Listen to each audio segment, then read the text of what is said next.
Hi, everybody, and welcome to Dan on Sports. I love it.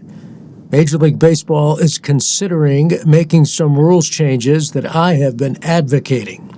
And as usual, the minor leagues will serve as the incubator for these tests, and I don't have a problem with that at all. Now, what are we talking about here? Major League Baseball, as you know, put the pitch clock in, and they've really put in other rules in order to speed up the pace of play, and it has worked. The game has grown in popularity.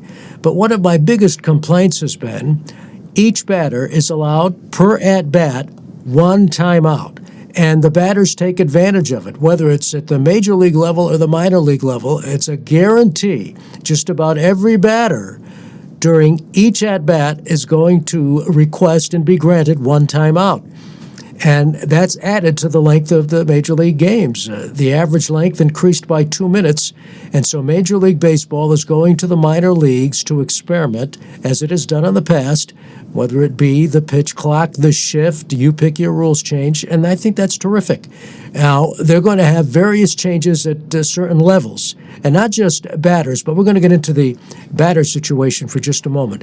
The low A, minor league baseball, batters will no longer be able to request a timeout. Unless there's an injury, some kind of an emergency, they will not be able to request a timeout. And I think that's terrific. I have been an advocate for allowing either no request for a timeout or you give a batter one timeout per game. Be it a regular or a pinch hitter, you're allowed one timeout, and that's it.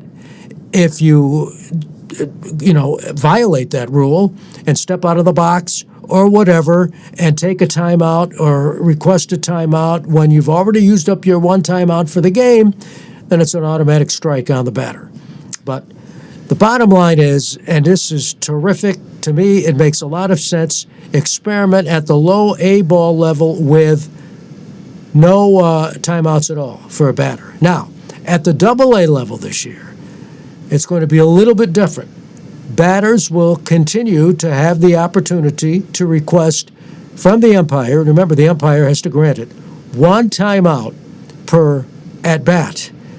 But under the old rules, a batter would request a timeout, the umpire would grant it, and then the batter would have a few seconds before he settled back in the box. Now, the minute the batter, and this is at the double A level, requests a timeout and it is granted, automatically the pitch clock starts, and that batter better get back in the box and be ready to hit before the pitch clock expires. So they're going to do that as an experiment.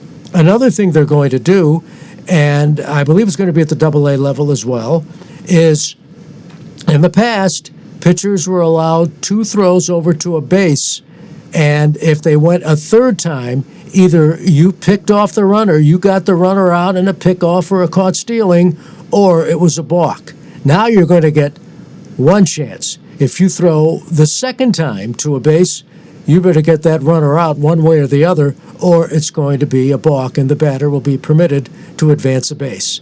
And it's all to increase the pace of play, and I think it makes a tremendous amount of sense. You should be able to get a 9-inning ball game in 2.5 hours or less. And baseball is very cognizant of that.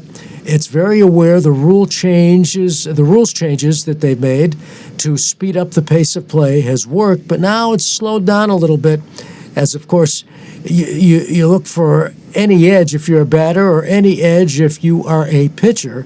And so these batters, you watch a game, just about every at-bat they request and are granted a timeout, and that is added to the length of a game.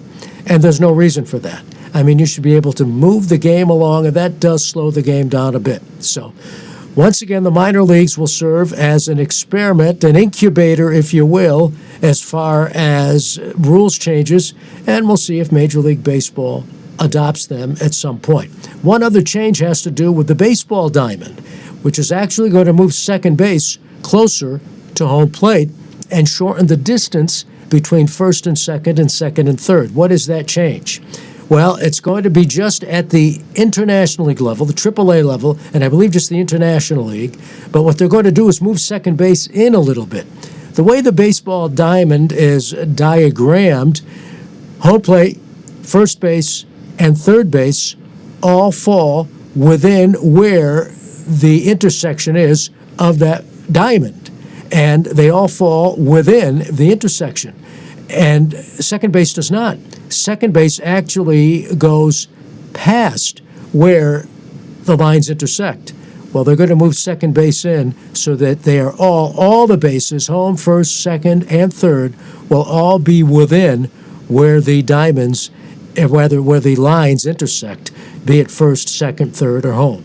And that's going to bring second base just a little bit closer to home plate and also a little bit closer to first and a little bit closer to third. So it'll be fun, and that's going to be experimented at the AAA level. So enjoy the changes, because what you witness at the minor league level, as we have seen in the past, could very well be at the major league level before you know it.